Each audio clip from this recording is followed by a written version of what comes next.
যে যারা যুবক অথবা বৃদ্ধ তাদের প্রস্রাব, তাদের বাথরুমগুলো নাফাক, কিন্তু যারা ছোট বাচ্চা রয়েছে, হয়তো এখনো দুধ পান করে অথবা দুনিয়াতে মাত্র এসেছে, এদের প্রস্রাবগুলা নাফাক না। হয়তো বাথরুমটাকে নাফাক মনে করে থাকে, কিন্তু প্রস্রাবটাকে নাফাক মনে করে না।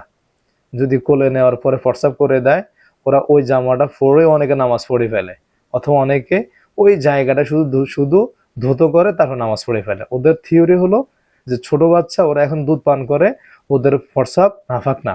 না ভাই, শরীয়ত বলতেছে একজন ৮০ বছরের বৃদ্ধ পুরুষ বা মহিলার প্রস্রাব যেমন নাফাক হয়ে থাকে, ঠিক তদ্রুপ একটা বাচ্চা দুনিয়াতে মাত্র ভূমিষ্ঠ হয়েছে, ভূমিষ্ঠ হয়ে সে প্রস্রাব করেছে, একই হুকুম, কোনো পার্থক্য নাই।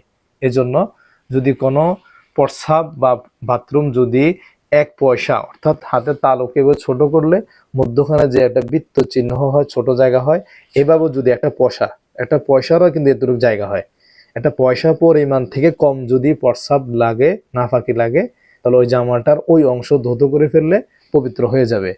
আর যদি ১ পয়সা পরিমাণ অথবা তার থেকেও বেশি যদি নাফাকি লাগে, প্রস্রাব লাগুক, নাফাকি লাগুক, তখন ওই জামাটা পরিপূর্ণ ধৌত করতে হবে, চাই সেটা ৮০ বছর বৃদ্ধ হোক অথবা শিশু নাবালক বাচ্চা হোক। এজন্য খেয়াল করব যে নাফাকি লাগলে কতটুক লাগছে সেটা আমরা দেখব, কয় বছরে বাচ্চা প্রস্রাব করেছে সেটা দেখব না। আল্লাহ আমাদেরকে মাসালাগুলো বুঝে শুনে আমল করার তৌফিক দান করুক। আসসালামু আলাইকুম ওয়া রাহমাতুল্লাহি ওয়া বারাকাতুহু।